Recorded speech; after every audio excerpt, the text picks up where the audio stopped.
তিনি এক, তিনি অদ্বিতীয়, আদি অন্ত, চিরঞ্জীবী, অব্যয় অক্ষয়, সদা জাগ্রত, যিনি ভিন্ন বিপদ তারণ, কেউ নেই, আচ্যুত বৎসল কেউ নেই, ত্রাণকর্তা কেউ নেই, মহাপকারী কেউ নেই, মহাদাতা কেউ নেই। সৃষ্টির শ্রেষ্ঠ মানুষ একমাত্র তার কাছেই তার মাথা নত করবে। আল্লাহকে তুমি রেজেকদাতা হিসাবে, আল্লাহকে তুমি সংহারকর্তা হিসাবে, আল্লাহকে তুমি রাজত্বের মালিক হিসাবে বিশ্বাস করো। এ বিশ্বাস আমাদের নাই। তুমি সালাত আদা করো নবী মুহাম্মদ রাসূলুল্লাহ সাল্লাল্লাহু আলাইহি ওয়াসাল্লামের তরিকায় 5 ওয়াক্ত। এখন সালাত আদা করতেছেন আপনাদের নিজের বানায়া যে নিয়ম তৈরি করছেন সেই নিয়মে, তাহলে কি আল্লাহ আপনাদেরকে খেলাফত দিবে নাকি? আপনি সালাত আদা করেন, সিয়াম পালন করেন, হজ করেন, যাকাত করেন, আপনার ছেলে মেয়ে খুব সুন্দর, কোনো রকমের দোষ নাই, কিন্তু একটি দোষ, এই দোষের কারণে আপনার সব বরবাদ হয়ে যাবে, বাতিল হয়ে যাবে, কোনোটাই কবুল হবে না।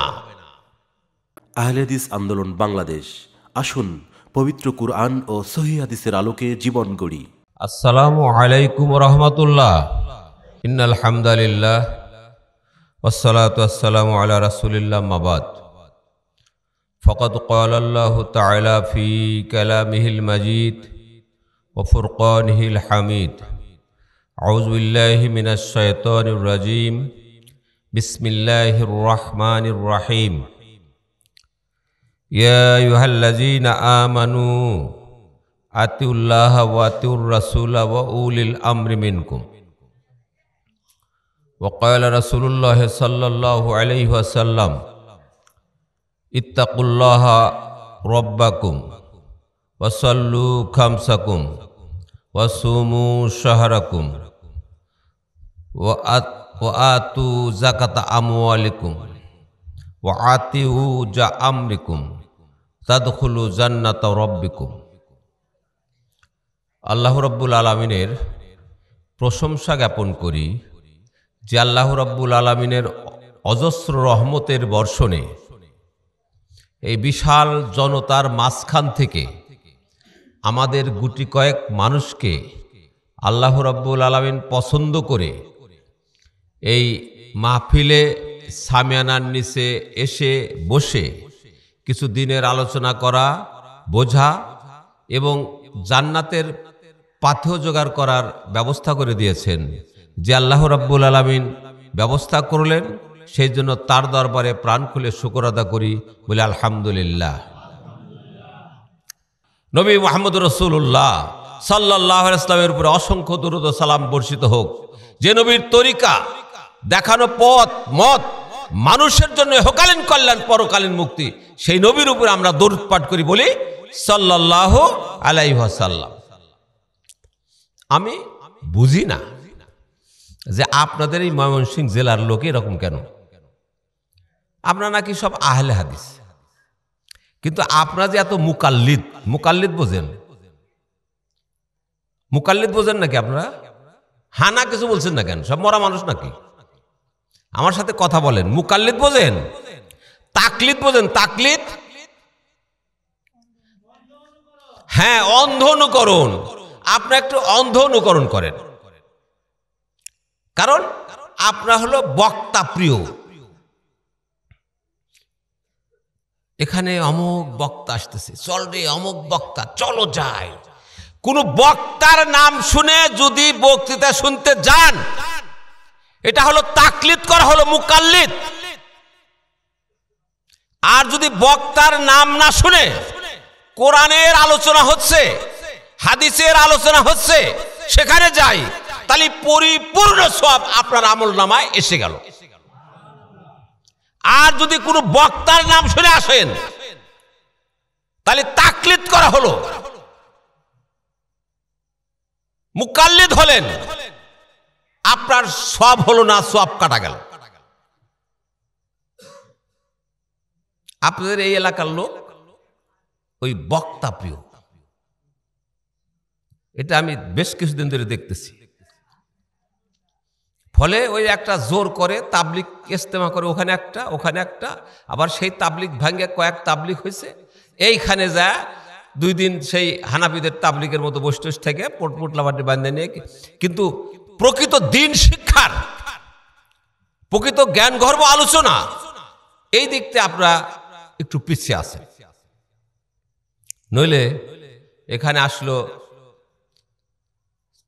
বাংলাদেশের জগৎ, খালি বাংলাদেশ নয়, বিশ্বের ইতিহাসে এই ধরনের পত্রিকা, তাহারিক পত্রিকা, যা আলোড়ন সৃষ্টি করছে গোটা বিশ্বে, যার ভুল ধরা বা যার বিপরীতে কিছু লেখার ক্ষমতা কারণ নাই, তার সম্পাদক সাহেব এসেছেন ডক্টর সাখাওয়াত হোসেন।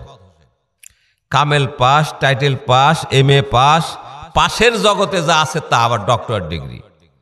তার চেয়ে বড় আলেম কে আছে? আপনাদের কোনো সাড়া নাই।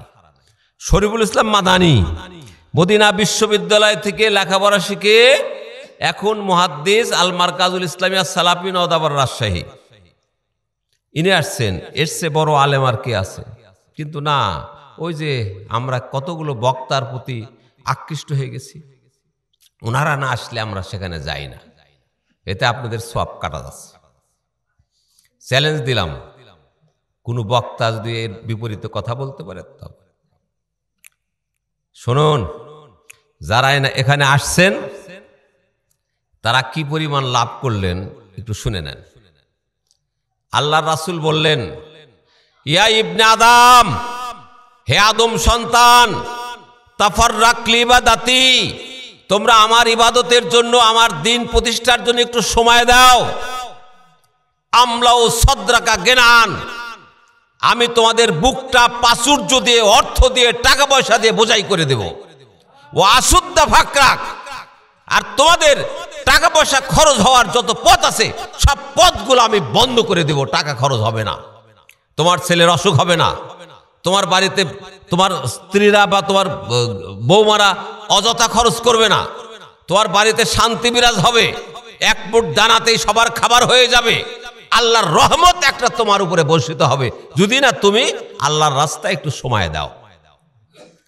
যদি সময় না দাও, মালাতু ইয়াদাইকা শুগুলান, তোমার হাত, 2 হাত কর্মব্যস্ততা দিয়ে বোঝাই করে দেব। এ দোকান থেকে সে দোকান, এ কাজ থেকে সে কাজ, এ মাঠ থেকে সে মাঠ, এমন ব্যস্ত হয়ে যাবেন যে ওয়াজ শোনা, আল্লাহ রাস্তায় সময় দেওয়া, কিছু ইবাদত বন্দি করার সময়ই পাবেন না। কিন্তু আল্লাহ বললেন, কর্মব্যস্ততায় বোঝাই করে দেব, কিন্তু ওয়ালাম আসুদ্দা ফাকরাক, তোমার টাকা খরচ হওয়ার পথ, তোমার ব্যয় হওয়ার পথ বন্ধ করব না, শতপথে আসবে, এক পথে সব টাকা ব্যয় হয়ে চলে যাবে। সুবহানাল্লাহ, আলহামদুলিল্লাহ। যারা এখানে এসেছেন তারা কি পরিমাণ সওয়াব, কি পরিমাণ বরকত হাসিল করলেন এবার বলেন। সময় খুব কম, আমাদের ডক্টর সাখাওয়াত সাহেবকে সময় দিতে হবে। আমি আমার এই প্রফেসর মানুষ তো, কলেজে সরকারি কলেজের মাস্টারি করেছি, সেই জন্য একটু আপনাদের ধমকা টমকা কথা বলতেছি, কিছু রাগ করবেন না তো নাকি? লোকজনের এরকম কেন, মানে এইরকম স্বভাব কেন? এতগুলা লোক আসছে, বিরাট একটি আয়োজন, আর সেখানে লোকজন নাই, এটা তো খুব খারাপ কথা। আমি আপনাদের এই এলাকার লোকজন তাহলে শোনে না, মনে হয় কথা শোনে না, এলাকার লোক ধর্মীয় অনুভূতি নাই। যাক, রাগ করেন না, আমি যেটা বলতেছি শোনেন। একটি হাদিস বলে তার সংক্ষিপ্ত ব্যাখ্যা দিয়ে শেষ করব। আমি আপনাদের জন্য জান্নাতে যাওয়ার 5টি পথ, 5টি তরিকা, 5টি নিয়ম, 5টি আমলের কথা বলবো, যে আমলগুলো যদি যথাযথভাবে করতে পারেন তবে সরাসরি আপনি হাসরের ময়দান থেকে আল্লাহ রাব্বুল আলামিনের জান্নাতে যেতে পারবেন। আল্লাহ রাসূল বললেন বিদায় হজের ভাষণে,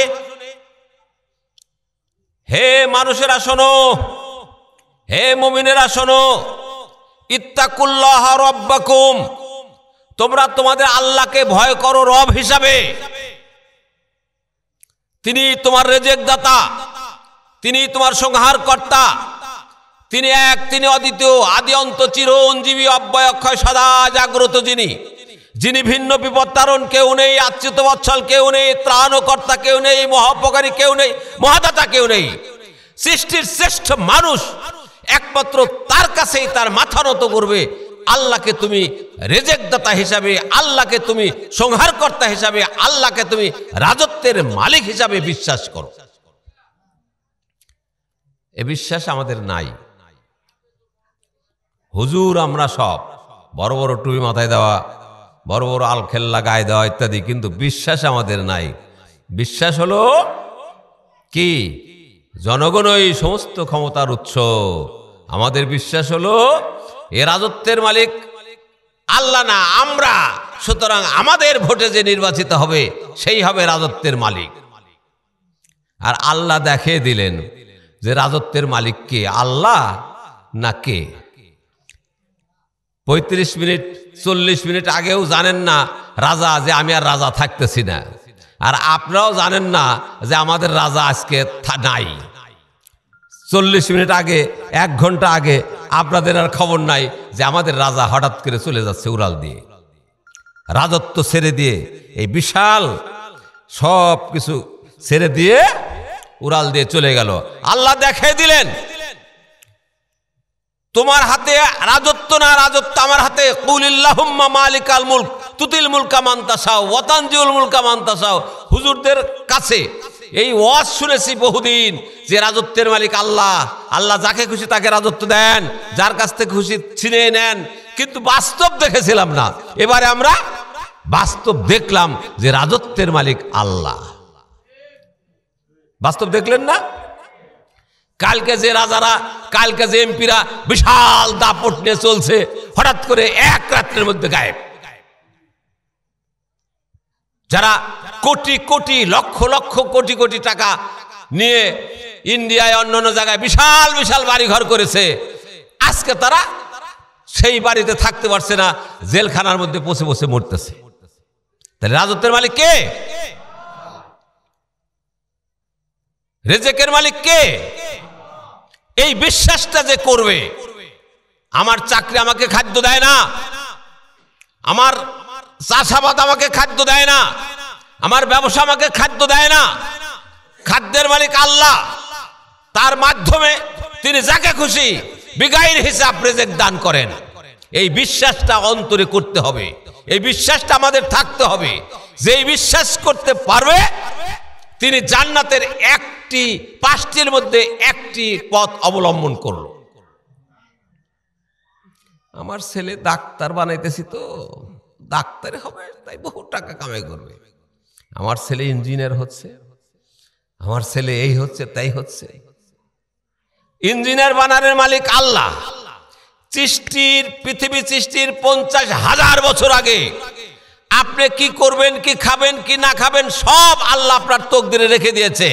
এখন সেটা আপনি বৈধ পথে আনবেন না অবৈধ পথে আনবেন, সেটা আল্লাহ দেখেন। এর সাথে আপনার জান্নাত জাহান্নাম জড়িত আছে। কথা খুব সংক্ষিপ্ত হবে। তাহলে জান্নাতে যাওয়ার 5টি গুণের একটা হলো রিজিকের মালিক কে? আল্লাহ। এইটা বিশ্বাস আপনাকে করতে হবে। 2 নম্বর হলো ওয়াসাল্লু খামসাকুম, তুমি সালাত আদা করো নবী মুহাম্মদ রাসূলুল্লাহ সাল্লাল্লাহু আলাইহি ওয়াসাল্লামের তরিকায় 5 ওয়াক্ত। এখন সালাত আদা করতেছেন আপনাদের নিজের বানায়া যে নিয়ম তৈরি করছেন সেই নিয়মে, তাহলে কি আল্লাহ আপনাদেরকে খেলাফত দিবে নাকি? সালাত আদা করছেন, আল্লাহ রাসূল বললেন যখন তোমরা সালাতে দাঁড়াও তখন একজনের পায়ের সাথে আর একজনের পা, একজনের কাঁধের সাথে আর একজনের কা এটে সেটে একদম চেপে চেপে দাঁড়াও। বানাল্লাহু বাইতান ফিল জান্নাহ, তোমাদের জন্য জান্নাতে বিশাল ঘর তৈরি করা হবে, আর আপনি দাঁড়াচ্ছেন আধাত ফাঁক হয়ে হয়ে। তাহলে এর কার তরিকা? আধাত ফাঁক হয়ে দাঁড়ানো মানুষের কথা, আর চেপে চেপে দাঁড়ানো আল্লাহর নবীর কথা। আপনারা আল্লাহর নবীকে বাদ দিয়ে নিজেদের তৈরি করা পদ্ধতি মতো সালাত, সিয়াম, হজ, যাকাত করতেছেন আর বলতেছেন যে আমরা কোরআনের আলো ঘরে ঘরে জ্বালো। আল্লাহ ওয়াদা করেছেন কোরআন শরীফে সূরা নূরে, ওয়াদাল্লাহুল্লাযীনা আমানু মিনকুম ওয়া আমিলুস সলিহাতি লা ইস্তাখলিফান্নাকুম কামাস্তাখলাফাল্লাযীনা মিন কাবলিকুম। সূরা নূরের 55 নম্বর আয়াত বাইর করে দেখবেন যে আল্লাহ ওয়াদা করলেন যে এই পৃথিবীর খেলাফত, এই পৃথিবীর দায়িত্ব আমি তোমাদের দেব যারা ঈমান এনেছে এবং কোরআন ও হাদিস অনুযায়ী আমল করেছে। আমি তাদের এই খেলাফত, এই পৃথিবীর রাজত্ব দেব, বাংলাদেশের প্রেসিডেন্ট বানাবো। শর্ত হলো 5টা। একটা, ইয়াবুদুনানি, তারা একমাত্র আমারই ইবাদত করবে, ওয়ালা ইউশরিকুনা বিশাইয়া, আমার সাথে কারোর শরীক করবে না। আপনি ইবাদত করেন আবার কবরের কাছে যা মাথাও ঠেকান, আপনি ইবাদত করেন আবার মানুষের তরিকা মানেন। আল্লাহর তরিকায় শিরক বিমুক্ত, বেদাত বিমুক্ত ইবাদত করতে হবে, তবে সে আপনার রাজত্ব পাবেন, তবে সে আপনার হাতে খেলাফত আসবে। আর নইলে ওই 5 বছর, 4 বছর, 10 বছর দেখে আল্লাহ আবার কেড়ে নেবে। আর যদি স্থায়ী কর্মসূচি করতে চান, স্থায়ী নেতৃত্ব চান, এদেশে যদি স্থায়ী শান্তি চান, তাহলে আপনাকে অবশ্যই কোরআন এবং হাদিসের বিধান অনুযায়ী সালাত আদা করতে হবে এবং শিরক বিমুক্ত সালাত আদা করতে হবে, বেদাত বিমুক্ত সালাত আদা করতে হবে। 2 নম্বর শর্ত হলো কি বললাম বলেন তো? সালাত আদা করতে হবে 5 ওয়াক্ত নবী মুহাম্মদ রাসূলুল্লাহ বলুন সাল্লাল্লাহু আলাইহি ওয়াসাল্লামের তরিকায়। এরপরে 3 নম্বর হলো অসুমু শাহরাকুম, তোমরা 1 মাস সিয়াম পালন করো। মানসামা, যে ব্যক্তি সিয়াম পালন করলো, ইয়াওমান, 1 দিন, ফি সাবিলিল্লাহ, আল্লাহর রাস্তায়, আল্লাহকে সন্তুষ্ট করার জন্য, বাদ আল্লাহ ওয়াজহাহু আনিন নার, আল্লাহ তার চেহারাটাকে দোজখ থেকে এত দূরে রাখলেন যেমন একটি তেজি ঘোড়া 70 বছর ধরে দৌড় দিছে, দৌড় দিয়ে দিয়ে দিয়ে যত দূর যাবে তার চেয়েও বেশি দূরে আল্লাহ তাক থেকে তার দোজখের আগুনটা দূরে রাখবেন। সুবহানাল্লাহ। সামনে কয়েকদিন পরেই তো সিয়াম আসতেছে, ছেলেটার পরীক্ষা তো, তাই এবার রোজা রাখতে পারতেছে না, বুঝলেন তো? বয়স তো হয় নাই, কেবল 7-8 বছর, 10 বছর থাক, এখন আর রোজা রাখার দরকার নাই। একটু রোজা রাখলে আমার পেটের মধ্যে একটু কেমন করে, গ্যাস হয়, তাই রোজা রাখতে পারতেছি না। এই তো নাকি? সপ্তাহে 2টা রোজা রাখেন, সোমবার আর বৃহস্পতিবার। আপনার শরীরের অসুখ বলতে কিছু থাকবে না, কিন্তু তা করবেন না।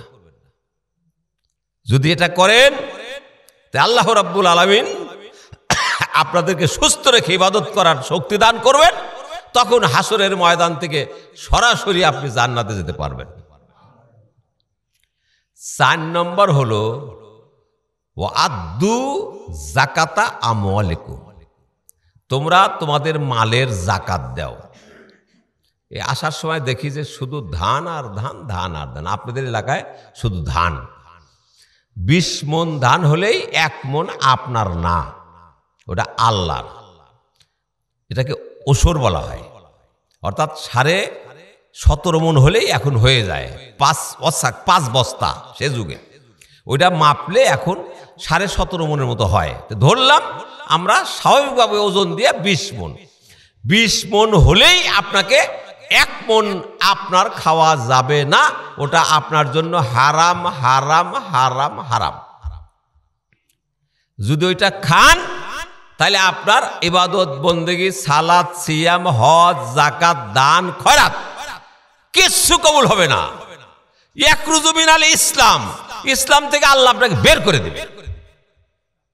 আল্লাহ রাসূল বললেন যে ওই দেহ জান্নাতে যাবে না যে দেহ হৃষ্টপুষ্ট হয়েছে হারাম খেয়ে। আপনি সালাত আদা করেন, সিয়াম পালন করেন, হজ করেন, জাকাত করেন, আপনার ছেলে মেয়ে খুব সুন্দর, কোনো রকমের দোষ নাই, কিন্তু একটি দোষ, আপনি জাকাত দেন না। এই দোষের কারণে আপনার সব বরবাদ হয়ে যাবে, বাতিল হয়ে যাবে, কোনোটাই কবুল হবে না। জাকাত দেন কে কে? ওসর হাত তুলবো নাকি? কে কে জাকাত দেন? না দিলে অবশ্যই এবারে আজকে শুনলেন, এরপরের থেকে এটা আপনার উপরে একদম অবশ্য কর্তব্য হয়ে গেল। সেজন্য ধান কেটে জমিতেই মাপবেন, মাইপে 1 মণ রেখে দিয়ে 19 মণ নিয়ে আসবেন, কিংবা বাড়িতে এসে মেপে ওইটা আলাদা করে রাখবেন।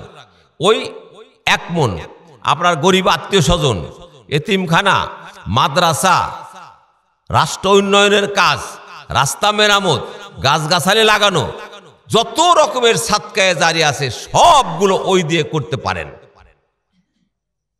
কিন্তু আপনাকে মেপে সঠিকভাবে দিতে হবে। যদি না দেন তাহলে আপনার ওই 19 মণ অপবিত্র হয়ে গেল, বুঝলেন? যদি না দেন, একটা গল্প করি শোনেন। আপনাদের বাড়ির থেকে বেশি দূরে না, এই আমার বাড়ি কিন্তু সিরাজগঞ্জে। সিরাজগঞ্জ চেনেন তো? যেদিকে চেনেন সিরাজগঞ্জ, এই যে যমুনা সেতু আছে না, এই যে সেতু, সেতুর ওপারেই কড্ডা মোড়।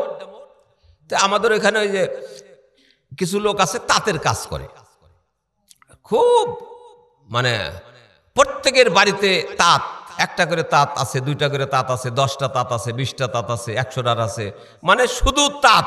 ধানের আবাদ বাদ দিয়ে ওরা শুধু তাঁতের কারবার করে। জোলা বলে না ওদের, গোটা এলাকায়। তা আমার এক দূর সম্পর্কের নানা ছিল, সোহাগপুর বাড়ি। তো হঠাৎ করে ওরা তখন ওই রং আনতো জাপান থেকে, জাহাজে করে এই যমুনা নদীর দিয়ে রং আসতো, জাহাজে করে রং আনার জন্য সেই জাপান থেকে রং নিয়ে আসতো, বড় বড় ড্রাম। তো গোটা গ্রামের লোকেরা পয়সা তুলে একবারে 1 জাহাজ রং কিনে নিয়ে আসতো। সারা বছরে সেই রং সুতায় রং দিয়ে দিয়ে কাপড় বানাইতো, লুঙ্গি, জামা কাপড় যা বানাইতো। হঠাৎ করে খবর আসলো যে ওই যমুনার পদ্মার মোহনায় সেই জাহাজটা ডুবে গেছে। গোটা গ্রামের লোক চিৎকার করে কাঁদতে আরম্ভ করলো যে কি অবস্থা, মানে ওই রং আসবে, এরপরে রং করবে, তারপরে আয় ইনকাম করবে, তা দিয়ে তাদের সংসার চলবে। কিন্তু রং চলে গেছে, কারোর 50,000, কারোর 1 লাখ, কারোর 2 লাখ, কারোর 5 লাখ টাকা সব নদীতে ডুবে চলে গেছে। সব কান্নাকাটি, একবারে শোকের ছায়া নেমে পড়েছে গোটা গ্রামে। মোহাম্মদ হাজি ওই বেচারা হাসতেছে, পায়ের উপরে পা তুলে দিয়ে চেয়ারে বসে থেকে ই করছে। তা আমি, ওটা আমার নানার বাড়ির দেশ, তা আমি গেছি ওই সময়, শুনলাম যে এই ঘটনা। তো যাই বলতেছে যে কি ব্যাপার, আপনি হাসতেছেন, গোটা গ্রামের লোক কান্নাকাটি করতেছে আর আপনি হাসাহাসি করতেছেন, ব্যাপারটা কি? আপনার রং ডোবে নাই, আপনার তো সবচেয়ে বড় মহাজন, আপনি কত লাখ টাকা চলে গেল না। কয় যে আমার রং যাবে না রে। বলে কেন? বলে আমার রং যদি নষ্ট হয় তা আল্লাহর কাছে আমি বুঝে নেব। বলে কি করে? বলে আমি পাই টু পাই জাকাত দেই, একদম হিসাব করে জাকাত দেই, আমার মাল নষ্ট হবে না, আমার এটা বিশ্বাস। ওই জাহাজ খুঁজে পাওয়া যায় না। 1-1.5 মাস পরে ভারত থেকে ডুবারো এনে দেখে যে ওইখান থেকে 20 কিলো পিছনে চলে গেছে, একদম সমুদ্রের ধারে সেই জাহাজ চলে গেছে। টাইনা তুলে দেখা গেল ওই মোহাম্মদ হাজির যে ব্যারেল কয়টা, সেই ব্যারেল কয়টা জাহাজের নিচের মধ্যে ঢুকে একটাও ক্ষতি হয় নাই, আর অন্য লোকের কোনো ব্যারেলই নাই। আল্লাহ হেফাজত করলে কি হয় দেখছেন? আমি তখন 8ম শ্রেণীর ছাত্র, আমার নিজে হাতে দেখা। আল্লাহ যে বরকত দেন জাকাত দিলে, আল্লাহ যে রক্ষা করেন, তার বাস্তব প্রমাণ। আর একটা ছোট্ট ঘটনা বলে এই আমি শেষের পয়েন্টটা বলতেছি। একই সাথে লেখাপড়া করতাম, একটা মেয়ে পড়তো আর একটা ছেলে পড়তো। আমি ওই যে 8ম শ্রেণী বললাম, যে 7-এ তখন পড়ি। ওই আমাদের মসজিদের আবার সভাপতি সাহেব ছিল পশু ডাক্তার, তার ওইটা মেয়ে পড়তো। তো সভাপতি সাহেব সাধারণত মসজিদের সভাপতি যে একটু হিষ্টপিষ্ট হয়, মোটা তাজা হয়, অর্থ যার থাকে, হ্যাঁ, গ্রামের মধ্যে প্রভাবশালী, সে তখনকার যুগের পশু ডাক্তার, কিন্তু জাকাত দিবে না, ওষুধ দিবে না। ওয়াজ নসিহত করলেই বলে তোমাদের মৌলবীদের কাজই শুধু চাওয়া আর খাওয়া, ধিক্কার দেয়। এখন ওর কাছে কিছু বলতেও পারে না, আমি ছোট মানুষ, মাথায় পড়তে গেছি, আর এইভাবে যদি ধিক্কার দিয়ে কথা বলে সেখানে যাওয়া যায়। হঠাৎ করে ওর ওই মেয়ের বুড়ো পায়ের বুড়ো আঙ্গুলে ঘা হলো। সেই ঘাটা সারা জন্য ঢাকা গেল। ওরা বলছে না, আঙ্গুলটা কেটে ফেলতে হবে। কাটলো না, না কাটবো না, আরও একটু ভালো চিকিৎসা করতে ই করলো। তখন বললো না, ওই পায়ের গোড়ালি পর্যন্ত কাটতে হবে। এরা শুনলো না, ভারতে গেল। ভারতে যাওয়ার পরে কোথায় যে মাদ্রাস না কোথায় ভেলোর টেলোর গেল, ওখানেও হলো না। তারা বলছে হাঁটু পর্যন্ত কাটতে হবে। এরপরে ওখান থেকে লন্ডন না কোথায় গেল, যাওয়ার পরে দেখি যে 3 মাস পরে বাড়ি ফিরে আসছে, ওই মেয়ের বাম পার এই পর্যন্ত একদম মানে এই পর্যন্ত নাই। তো পরের আমি আবার লেখাপড়া করি নাটোরের ভিতরে, ফিরে এসে দেখি যে উনি মসজিদে আসছে। তে দাদু কি খবর? কয় যে তোমার কথাই ঠিক গো। বলে কিরকম ঠিক? বলছে যে আমার মেয়ের যখন পা কাটলাম, পা কেটে বিমানে যখন উঠলাম, তখন আমি হিসাব করলাম আল্লাহ এত বড় ক্ষতি আমার কেন করলো। তো হিসাব করে দেখি যে আমি এ যাবৎ পর্যন্ত জাকাত ওসর ফাঁকি দিছি আল্লাহকে 9 লাখ টাকা, আর আল্লাহ আমার এই মেয়ের পা কাটতে লাগছে 9 লাখ টাকা। মাঝখান থেকে কি হলো, আমার মেয়ের আল্লাহর টাকা আল্লাহ নিয়ে গেল, মাঝখান থেকে আমার মেয়ের পাটা চলে গেল। বুঝলেন তো? সুতরাং জাকাত ওসর ফাঁকি দিবেন, আল্লাহ এমন কায়দায় আপনার টাকা নিয়ে যাবে আপনি বুঝতেই পারবেন না। কোন কায়দায় আপনার টাকা চলে যাবে আপনি বুঝতেই পারবেন না। আল্লাহ রাব্বুল আলামিন তাই কোরআন মাজিদে বলছেন যে শোনো গো, তোমরা তো বুঝতেছো না, আমি আমার টাকা সব নিয়ে নিব, তারপরে শাস্তি তো দেবই। ওয়াল্লাযীনা ইয়াকনিজুনা আয-যাহাবা ওয়াল ফিজ্জাতা ওয়ালা ইউনফিকুনা ফি সাবিলিল্লাহ ফাবাশশিরহুম বিআযাবিন আলীম। যারা যাকাত দেয় না, ওসর দেয় না, সোনা রূপা বা অর্থগুলো জাখিরা করে নিজের কাজে রেখে দেয়, খরচ করে না আল্লাহর রাস্তায়, তাদেরকে একটা আযাবের গজবের একটা সুসংবাদ দাও। আল্লাহ রেগে যেয়ে বলছেন যে ওদেরকে একটা গজবের খবর দাও। ইয়াউমা ইয়াহুমা আলাইহা ফি নারে জাহান্নামা ফাতুকওয়া বিহা জিবাহুহুম ওয়া জুহুরুহুম ওয়া জুনুবুহুম। ওদেরকে বলো যে কি হবে, হাসরের ময়দানে ওদেরকে একদম চিৎ করে এরকম শোয়াবে, 8-10 জন ফেরেশতা এসে আচ্ছা মতো ঠেলে ধরবে। তারপরে দোজকের ওই যে রূপা সোনা আর টাকা পয়সা যা দেন নাই, ওইগুলো তামার পাত তৈরি করে ওইগুলো দোজকের আগুনে পুড়িয়ে প্রথমে ধরবে কপালে, ঠাইসা ধরবে, বলবে হাজা মা কানাস্তুম লি আনফুসিকুম, চাখো ওই সম্পদ যেগুলো তুমি তোমার নিজেকে রক্ষা করার জন্য রেখেছিলে। তার গালে ছ্যাঁক দিবে, তার কপালে ছ্যাঁক দিবে, তার পৃষ্ঠদেশে ছ্যাঁক দিবে, সব দিকে ছ্যাঁক দিয়ে দিয়ে আপনাকে শাস্তি দিবে। তখন কি সাতটা হবে? সুতরাং যারা জাকাত দিবেন তারা হালাল খাবেন। এই জাকাত কোথায় দিবেন?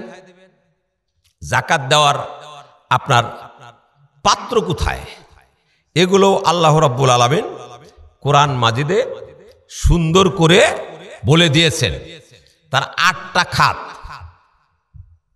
এই 8টা খাতের, ওয়ালাইকুম আসসালাম, 8টা খাতের 4টা খাত আমাদের দেশে পাওয়া যায় না।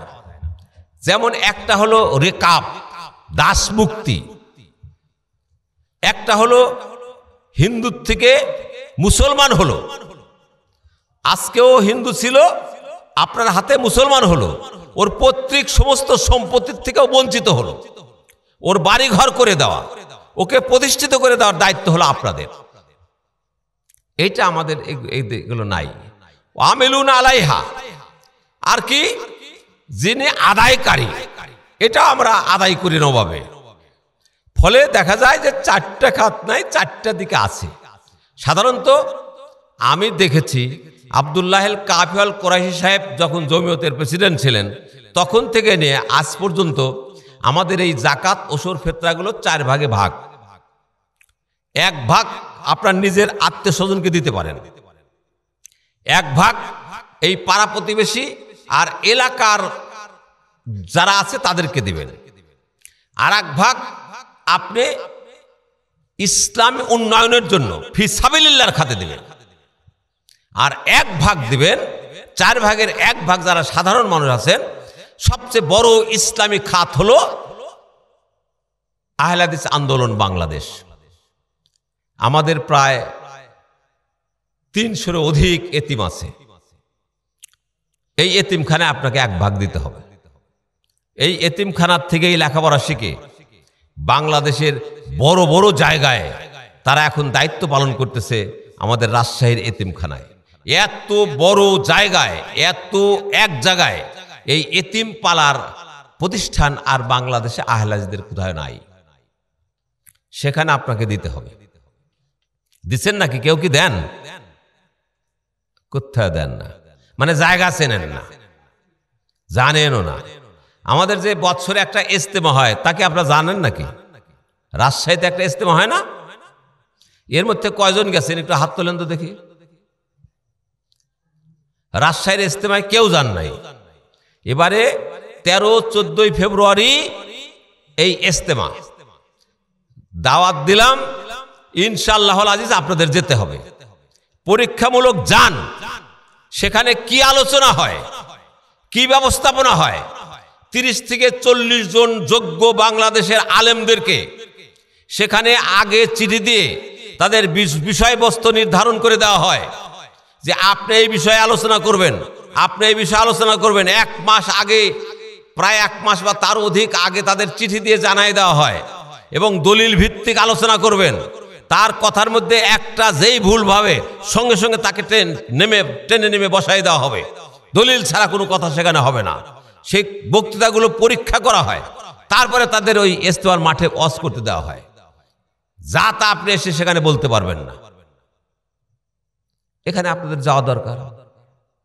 আপনারা খালি আপনাদের ইজতেমা নিয়ে মহাব্যস্ত, আমাদের ইজতেমাটুকু দেখেন সেখানে কি হয়। আমাদের কর্মসূচি 4 দফা। তার 1 দফা, প্রথম দফা হলো তাবলীগ, প্রচার করা। এই প্রচারের জন্য বছরে আমরা রাজশাহীতে একটা বিশাল ইজতেমা করে থাকি। কয়েক লক্ষ লোকের সমাগম সেখানে হয়। যাবেন তো নাকি? এবার এখান থেকে যাওয়া তো খুব বেশি খরচ না। ট্রেনে উঠলেও যাওয়া যাবে, বাসে গেলেও যাওয়া যাবে। আপনাদের ময়মনসিংহ থেকে বাসে উঠবেন, সরাসরি সেখানে চলে যাবেন। বাস একবার আমাদের ইজতেমার মাঠে ওই জায়গাতে আপনি নামাই দিতে পারে ইনশাল্লাহ। কে কে যাবেন নিয়াত করেন তো দেখি, যে আমি নিয়াত করলাম ফেব্রুয়ারিতে যাব, আল্লাহ আপনার বরকত দান করবে। আগে হাদিস বলেছি যে ইবনে আদম তাফাররাক লিবাদাতি, আমার ইবাদতের জন্য একটু ফারেক হও, একটু তোমার কাজ কাম অফিস আদালত কোর্ট কাছারি বন্ধ করে দাও, একটু আমার ইবাদতে মন দাও, আমার দিন প্রচারের জন্য একটু সময় দাও। কে কে যেতে পারেন? একটু 2-1 জন কি রাজি আছেন? যাবেন না নাকি? তা আমরা এত কষ্ট করে আপনাদের এখানে আসবো কেন? আমরা আসছি, আপনারা যাবেন। এখানে যদি না যান তাহলে আমাদের সাথে আপনাদের সম্পর্ক থাকলে কি করে? আগে গেছেন, এখন যান না কেন? হাসরের ময়দানে আল্লাহ বলবেন, আইনা মুতাহাব্বুনা ফি জালালি, কে আছো গো আমার মহব্বতের কারণে তোমরা বিভিন্ন মায়ের সন্তানরা, বিভিন্ন দেশের সন্তানরা এক জায়গায় আমার দিন প্রতিষ্ঠার জন্য তোমরা এক জায়গায় বসেছো। আজকে তোমরা কোথায়? আজকে আমি আরশের ছায়ার নিচে তোমাদের ছায়া দেব। আজকে আমার ছায়া ছাড়া কোথায় ছায়া থাকবে না। তোমরা কোথায় আসো? তোমরা গোটা বাংলাদেশের লোক মহব্বতের কারণে, দিন প্রতিষ্ঠার কারণে তোমরা এক জায়গায় বসে দিন প্রতিষ্ঠার পরিকল্পনা করেছিলে। তোমরা কোথায়? আমরা চাই আমরা যেমন সেই সুদূর রাজশাহী থেকে আপনাদের এখানে আপনাদের মহব্বতে ভালোবাসায় এখানে এসেছি, আপনারাও আমাদের ভালোবাসায় যাবেন, তবে না মহব্বত বাড়বে নাকি? না মহব্বত একা একা করা যাবে? রাজি আছেন তো? না নিয়াত করেন আজকের থেকে 10 টাকা 20 টাকা 50 টাকা 100 টাকা একটা কৌটায় থুয়ে দেন, তাহলে আর 2 মাস সময় আছে। এই 2 মাসের মধ্যে যদি আপনি 20-30-40 টাকা করে দৈনিক জমাইতে পারেন, তো দেখা যাবে ইনশাআল্লাহ আজিজ ওই সময় 400-500 টাকা হয়ে গেল, আপনার যাওয়ার কষ্ট আসবে না।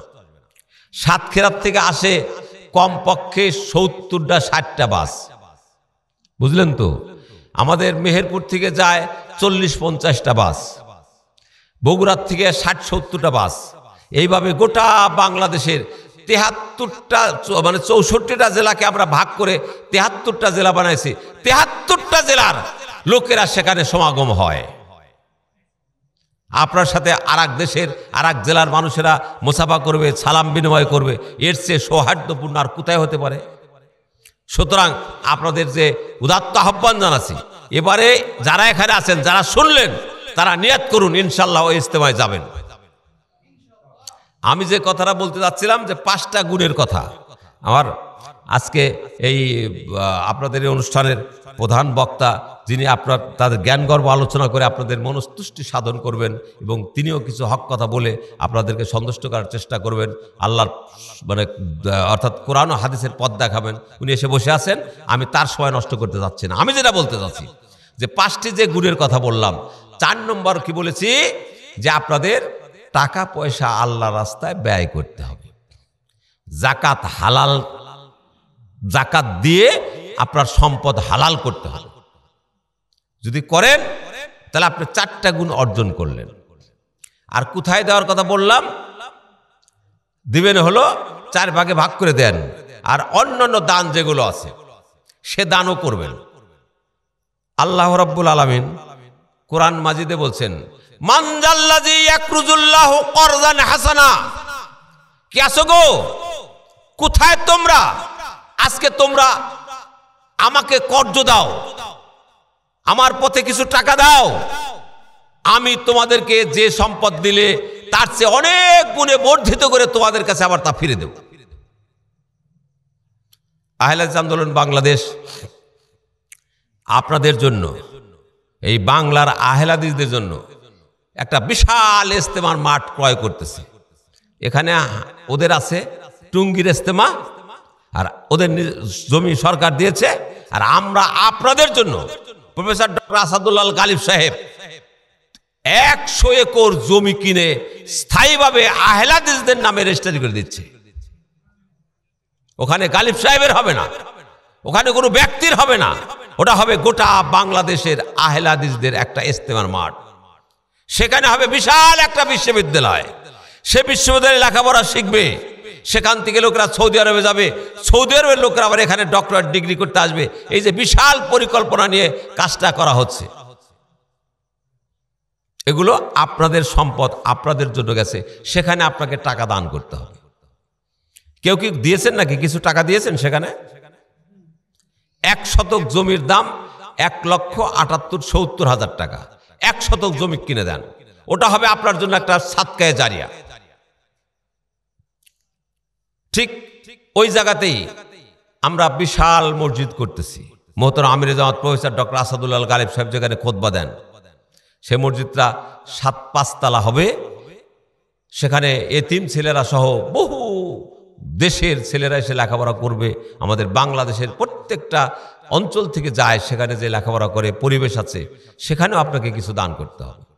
এগুলো হলো নফল দান, এগুলো হলো পরকালে মুক্তি পাওয়ার একটা বিষয়, সাদকায়ে জারিয়া। এরপরে যে জিনিসটা 4 নম্বর বললাম, 5 নম্বর হলো আতিউ যা আমরিকুম, তোমাদের আমিরের কথা মতো চলো, তার আনুগত্য করো। বলে এই জায়গায় তো রাজি না। আমাদের যে কত আমির রে ভাই, আপনাদের বিশেষ করে এই আপনাদের ময়মনসিংহের আমিরের শেষ নাই। ওখানে মনিরুদ্দিন এক আমির, আমাদের মুজাফফর হয়েছে এক আমির, ওই যে মোহাম্মদ আলী, যে মোহাম্মদ আছে না, ওর বাপের নাম জানে কি, মফিজ কারি সাহেব উনি একটা আমির, এইভাবে আমিরের সরাসরি, বুঝলেন? আমির হতে গেলে যে যোগ্যতা লাগে সে যোগ্যতা অর্জন করা খুব কঠিন ব্যাপার, অত সহজ না, বুঝলেন কথা?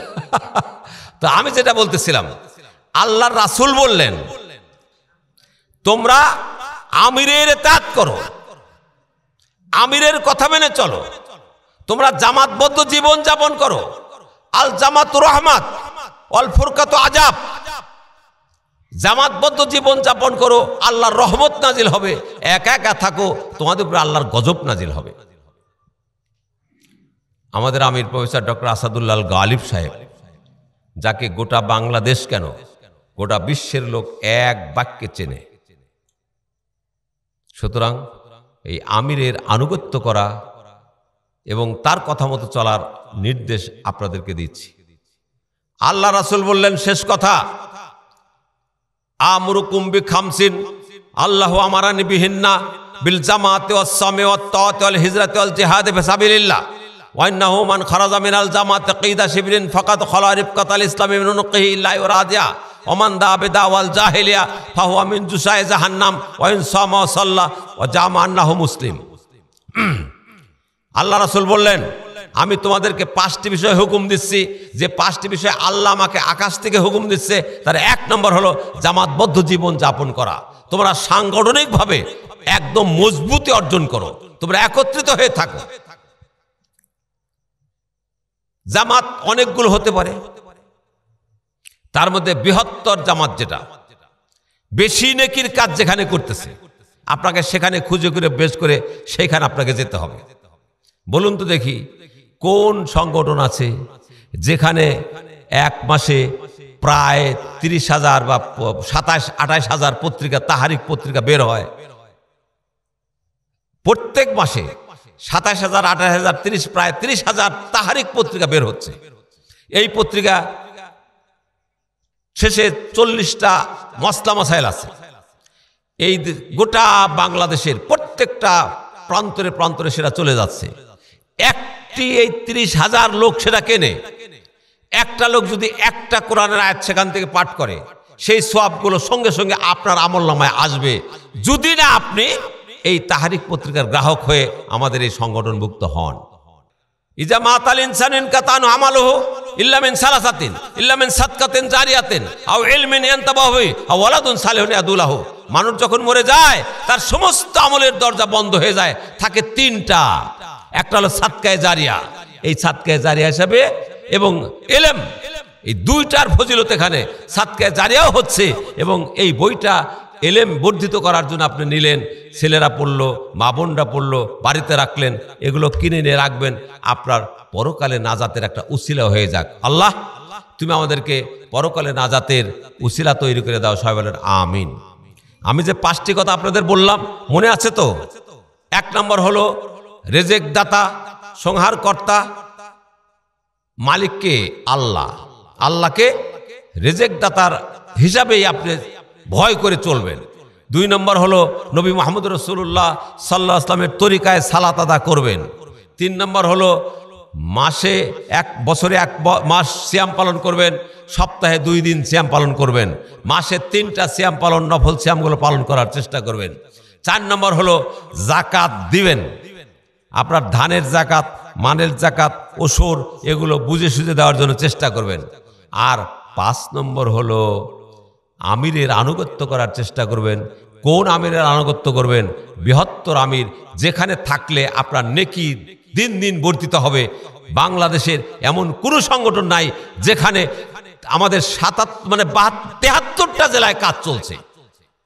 ওই টেকনাফ থেকে তেঁতুলিয়া, সেন্ট মার্টিন দ্বীপ, এই যে আপনার তো কালকে বোধহয় ফেসবুকে দেখেছেন আমাদের দাওয়াতের কাজ কোথায় কোথায় চলছে। কই নিজুম দ্বীপ, তারপরে কোথায় মনপুরার দ্বীপ, কোথায় সেই ফ্যাশন চর নাকি কোন চর, ভাসান চর, দেখলেন না?